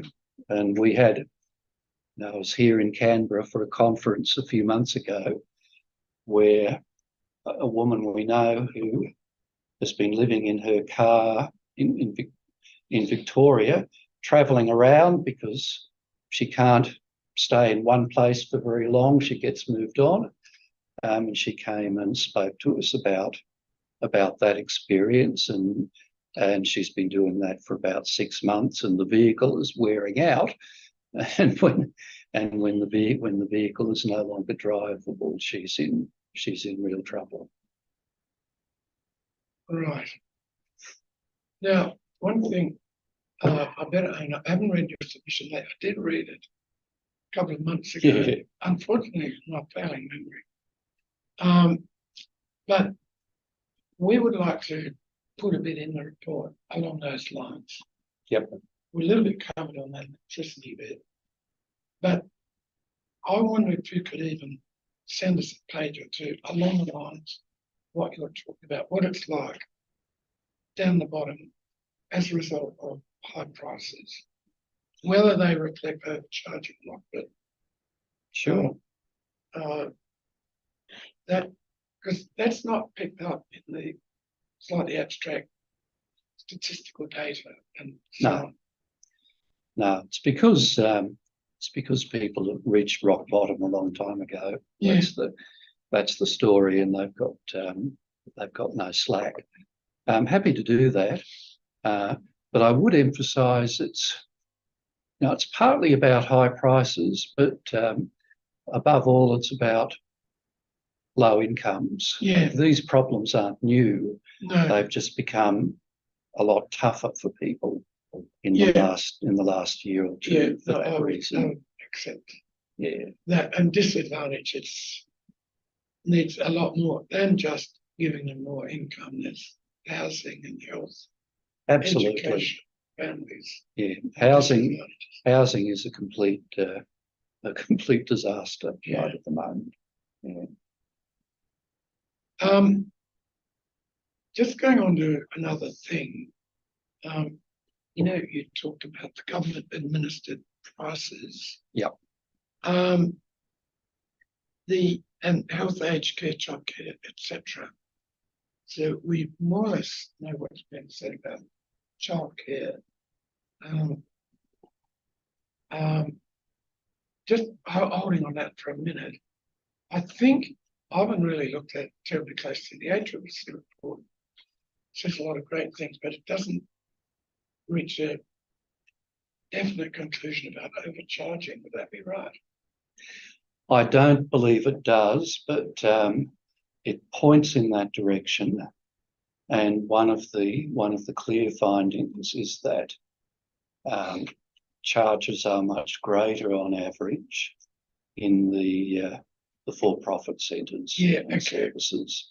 So there is people are stoking up their profit margins through higher prices. That's apparently what's going on there, and it's one of the problems that we have, where governments, I guess, pretend that they can set up functioning markets in these essential services, and then people pile in looking for a quick profit, and the prices go up and the quality goes down. Yeah. And there's plenty of evidence around quality as well, not only in childcare but in aged care as well. The Royal Commission found that as well. I should have mentioned before, to its credit, the government has moved in this area, specifically childcare, by increasing the subsidy, and they've been moving on housing, though there's a lot more to be done on housing, and they've been moving into constrain energy prices, especially gas, and we welcome all of those initiatives, but there's just a lot more to be done, I think. Yeah. And so just say a bit more about aged care. If you haven't really heard much in this inquiry, childcare got some idea what's going on. Yeah, well, the Royal Commission, as you know, found that there was a crisis in quality, a crisis of quality in aged care, and that is partly to do with the underfunding of aged care. The funding had been held down in aggregate for years and years. Yeah. And it's partly to do with this problem of this pseudo market problem, where some providers are in there to make a dollar rather than to provide a quality service. And what the Royal Commission recommended was that at least the care component of aged care, and of course there's accommodation and there's other elements to aged care, especially residential care, should be fully funded and provided free of charge as a public service, as is the case in theory with public hospitals, and there are equivalences obviously between nursing home care and public hospital care, and quite a lot of cost shifting between the two. So we've picked up that idea and we've said, well, yes, that's it should be adequately funded to a standard that is independently assessed by an independent quality authority, and B, governments should commit to meet that cost, not necessarily the cost of the accommodation and ancillary services, but the care. And that's where we've gone with aged care. But aged care has been a mess for a long time. Just the quality of food has been shocking, and the abuse and neglect that has gone on in residential care, and the constant churn of workers in that sector because of the underpayment of particularly of skilled staff such as nurses. People don't stick around, and so that affects the quality of care. And until that workforce and wage adequacy and job security problem is fixed, care will be poor quality. Yeah, and that's the same in virtually any care service you could name. To be honest, there are a few exceptions, but not many. Yeah.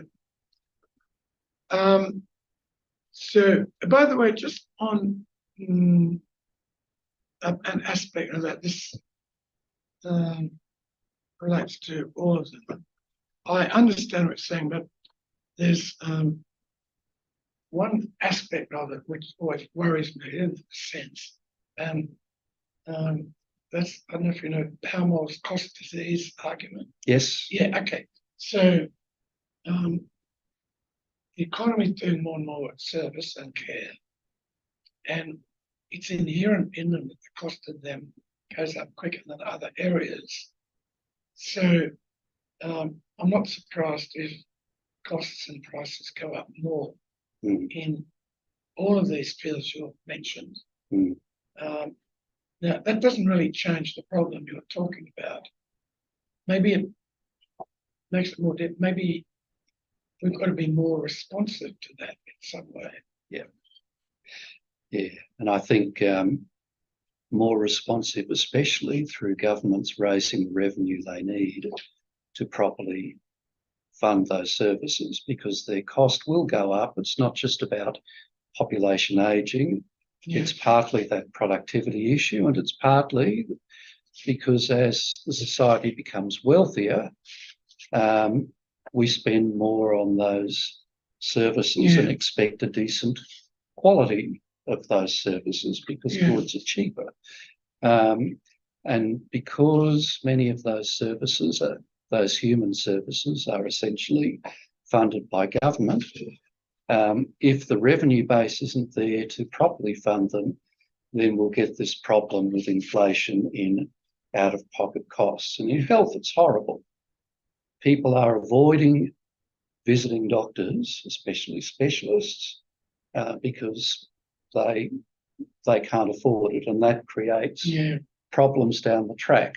In aged care, if people avoid home care services, they'll end up in a nursing home more quickly. And so it's just counterproductive not to invest in that early stage care and support, if you like, but that's what we do.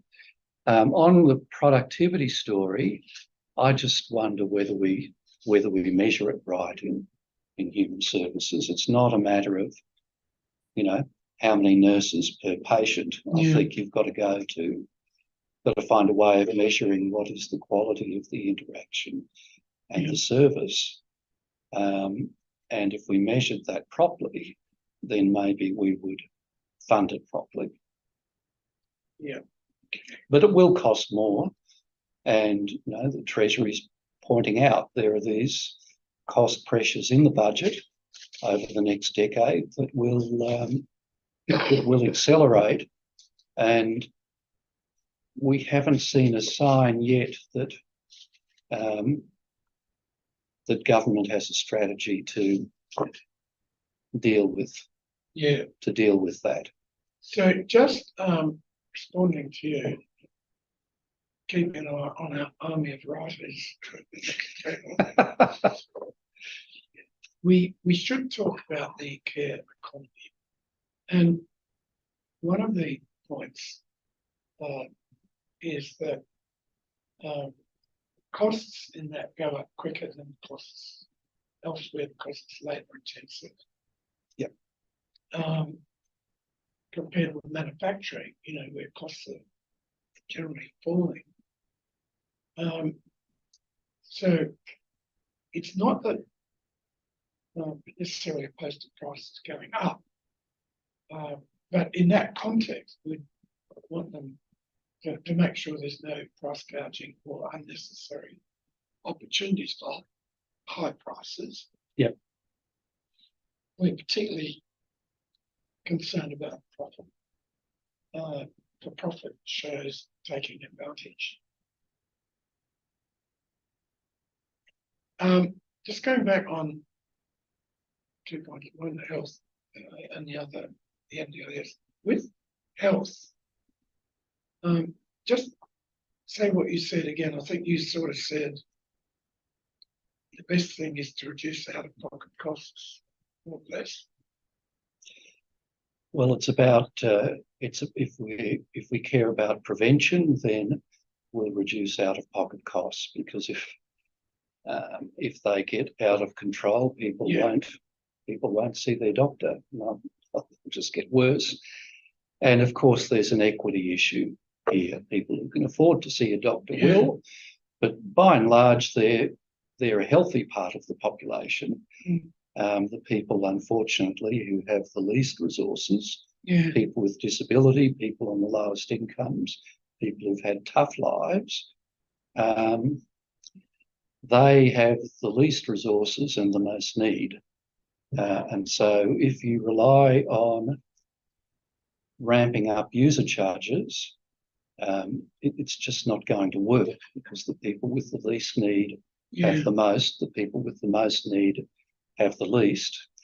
And so you would have to ramp up user charges very, very heavily for the group in the middle class, because presumably low-income earners, you won't charge them, and high-income earners don't need it so much.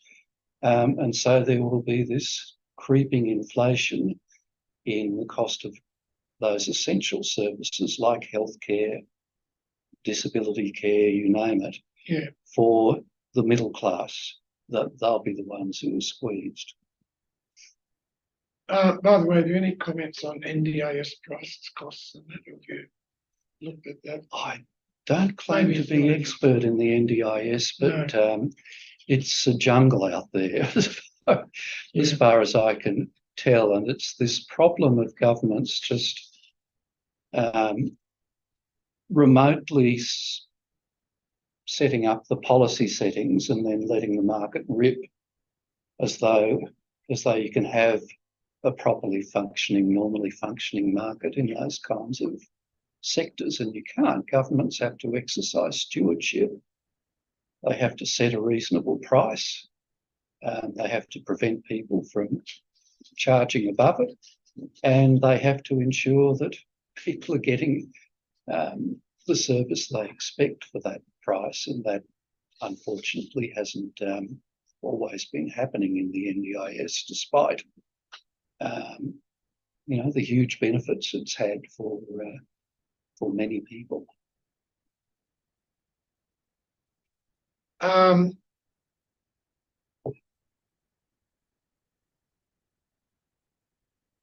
then the housing, I noticed your point that you're not necessarily going for regulation of rents, but things that might ease it, including make it harder to Evict. evict. No cause evictions. I think we do advocate controls over rents, at least in the short term, because the market has gone crazy, and it's just not acceptable that people face 20%, 30% increases in rents, especially people on the lowest incomes who can least afford it, who will just end up homeless. What we haven't advocated is an ongoing freeze in rents. We favour something akin to the ACT model, where they've taken some of the bite out of rent increases, moderated it. But of course, that won't solve the problem. The problem is demand and supply. And so there is a need for a much larger investment in social housing.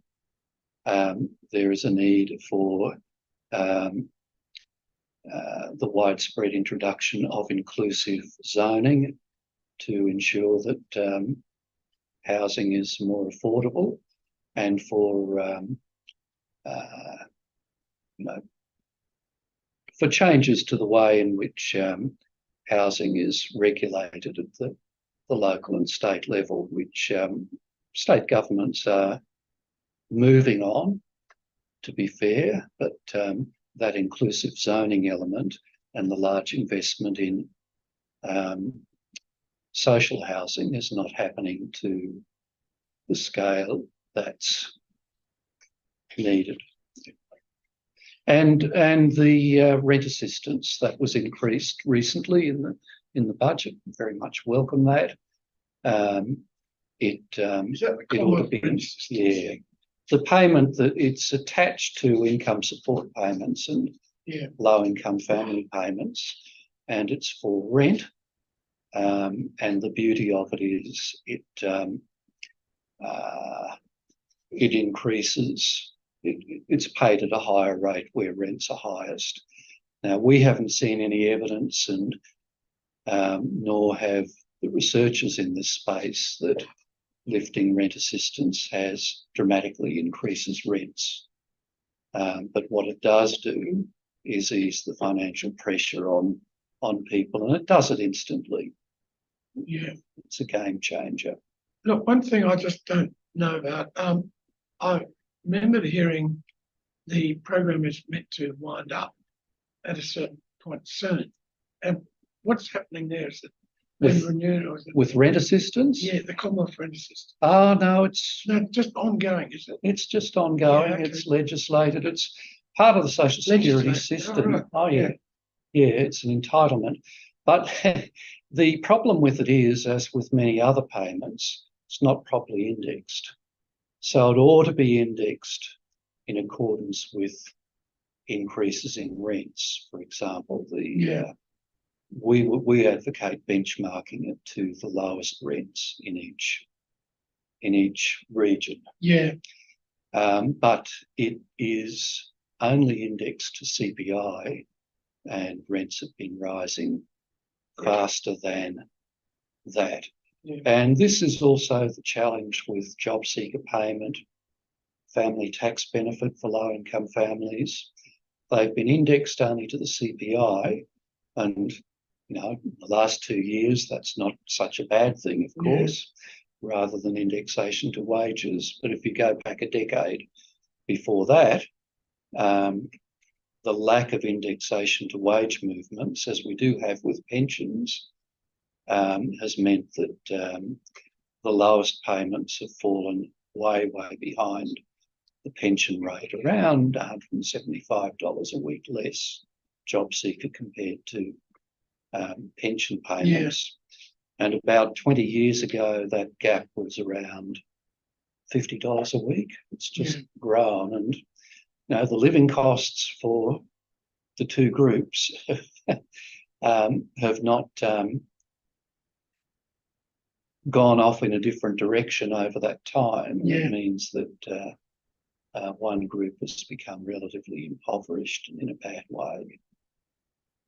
can I ask a couple of questions here, sort of a little bit outside the scope? In broad terms, what's ACOS's tax policy proposals? Okay. Keep it down to the next 2 hours. Wouldn't mind? Can send you Yeah. you our budget submission, which has the latest ones. But Yeah. essentially, we're saying, look, federal government and the states are going to need a stronger revenue base, i.e. more tax, essentially, to fund those essential services, and safety nets to increase the job seeker payment, to reduce poverty, invest in social housing, and for the energy transition, that's huge. We haven't been advocating increasing, or by and large, increasing individual tax rates, though we have staunchly opposed those wasteful and extravagant stage 3 tax cuts. $180 a week tax cut for people on 200 grand. Do they need it? No, they don't. Yeah. They're not the people who are currently under pressure, and that will add to inflationary pressures, by the way, because of the sheer volume of it. $18 billion a year.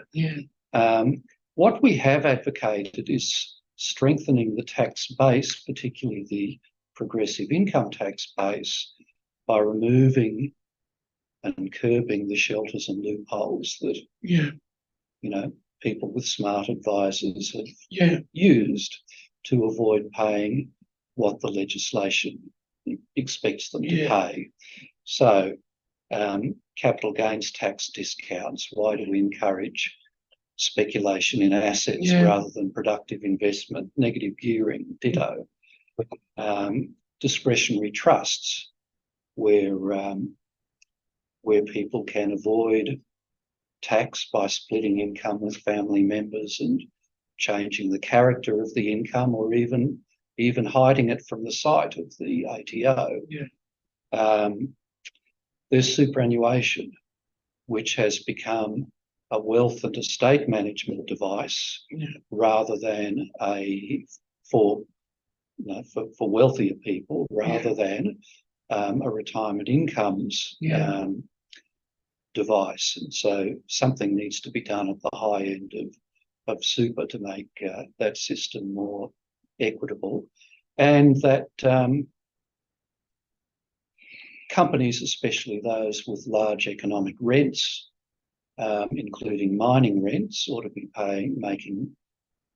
contributing their fair share as well. Yeah. The classic example there is offshore gas, which was supposed to be taxed properly through the PRRT and hasn't been. Other countries have been making tens of billions of dollars from royalties on gas.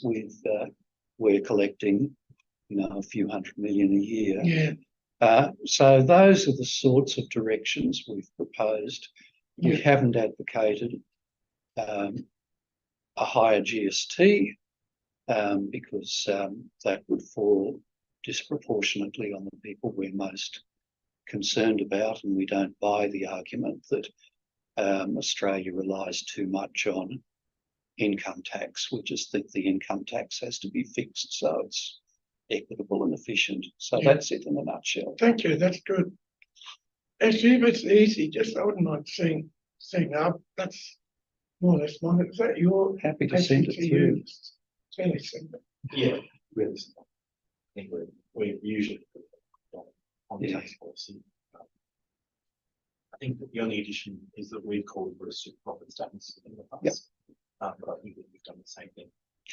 We have in the past. We don't have it on the table at the moment, and that's, I guess, mostly to do with the politics, because there was one and it was famously abolished. But we think that would be a sensible move for a country like Australia that relies so heavily on its, or other countries rely so heavily on mineral resources. By the way, what's I think I meant, but the super profits tax episode that you referred to was The mining tax, the mining tax, RSPT. Yeah. Yeah. Okay, that's With super profits taxes, generally we've shied away from the notion that there's a formula whereby you can easily identify which part of profit is rent. And there are people in the business sector and tax economists who think that can be done, and they come up with all sorts of wonderful ideas, which essentially involve converting the corporate income tax into a consumption tax, and we're not going there. But we think the best approach is to focus on the sectors where we clearly know there are excessive economic rents. So in Australia, there's mining, it's there in banking, it's there in a number of other sectors, and just focus on each of them, and then the ability to avoid and duck for cover is minimised. Yeah. Now, one other thing, just to help in my conversation with my right-wing friends, with the job seeker, what's the nature of the people on it? Aren't they a bunch of gold bludgers who spend their time on Gold Coast beaches? I'm just about to write an update to a publication we can send in to you, profiling people on job seeker and youth allowance for unemployed people. And it would surprise most people. Firstly, around a third are 45 years or older. It's increasingly an older population. Yeah, Secondly, over 4 out of 10 have an assessed disability. And as access to the disability pension has been closed off, people have been corralled on this much lower payment that's interesting, yeah. and then expected to go out and keep searching for employment, and employers aren't interested. Yeah. And the investment in decent employment services for people with disability hasn't been happening. Yeah. And so they've just been sitting there on this lower Yeah, payment, and they've been put under all the stress of mutual obligations. About 1 in 10 is Indigenous, yeah. well, very heavily overrepresented. Around 1 in 10 single parents. And so you've got a bunch of people, and actually 2 out of 3 have been on income support for over a year, and most of them for over 2 years, and many since before the pandemic. And so this is a group of people who employers haven't been interested in recruiting. And just as we had something close to full employment, where employers might have had to decide, I'll have to think about a person with a disability, a coloured person, an older person. Yeah. That's being snatched away from us by these excessive interest rate hikes. And the labour market, especially at the lower end in entry-level jobs, has slackened. And incidentally, the upsurge in international students coming in has eased those labour market pressures on employers in hospitality and the like quite a lot in the last year or so. So employers who weren't interested in the past aren't interested anymore. And as I say, the employment services aren't much good. All they do is push people harder, make them search harder. Yeah. They're not investing in the training, the work experience in regular jobs, the other things we know make a difference. Yep.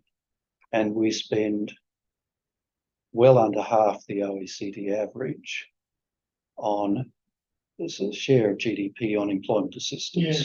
We're very stingy with that, and we're very stingy with the job seeker payment itself, which is the lowest in the OECD, with $54 a day. So people are doubly disadvantaged. They have to live on this very low payment, which makes it harder for them to get out and search for employment, just keeping their phones charged, for example, loaded, and travelling around is very difficult. And the employment services aren't much use. And so that's why people are languishing long-term on these payments, together with the closing of access to age pension for people over 65, DSP and other payments, parenting payment. So everyone's corralled in this prison called job seeker payment, and there isn't a way out for very many of those people. Yep. And just in short, on the DSP, they've closed off, they've limited access. What happened? What did they do? I've made it increasingly hard. The Howard government closed off access for people defined as having a partial work capacity, which means capable of working part-time. Yeah. And then the Rudd or the Gillard government? The Gillard government, I think, closed it off further by changing the assessments. So instead of a core medical assessment and then another assessment on top of that of work capacity, they moved away from that towards kind of an occupational therapy assessment. So people are asked, oh, can you walk 50 metres? without too much trouble. Okay, yeah, I can do that. I can do it today. Tomorrow, I wouldn't be able to do No. it. Similarly, someone with a mental illness, Yeah, you know, could you cope with coming into to work for a day or two? Well, yeah, maybe I could for a day or two. And so a whole bunch of people with severe physical disabilities and mental illness just got carved out of the DSP. Not the existing recipients, but access for new people was closed off Yeah. very dramatically. And they've just been parked on a payment that's $175 a week less. And they've got all those, of course, those extra disability costs, the medications and so on to deal with as well. So we're saying not only lift the lowest payments to the pension level, but there should be an allowance for costs of disability. On top of that, the NDIS can't cover everything, and an allowance for the extra costs of raising a child alone, because poverty amongst single parents is notoriously high. And sadly, Bill Hayden, who introduced that payment for single parents, has just passed.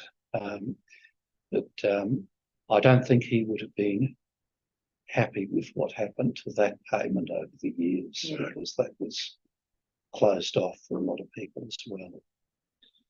great. Well, thank you. So That's okay. maybe you'll send us a little bit on the Yeah, I can do that. lived experience of people at the bottom. Yeah, yeah. As a result of prices going up. I mean, I know the solution is better income or that, but it's still worth. And you said you'd send me that thing about job seeker. Job seeker and tax. Yeah, Yeah. happy to do that. Great. Happy to do that. Yeah, answer any other questions. It's hard with these things to get a sense of, you know, what's your main angle, but happy Yeah. to help. Yeah. Well, that's been great. Thank you. So that's it. That's it.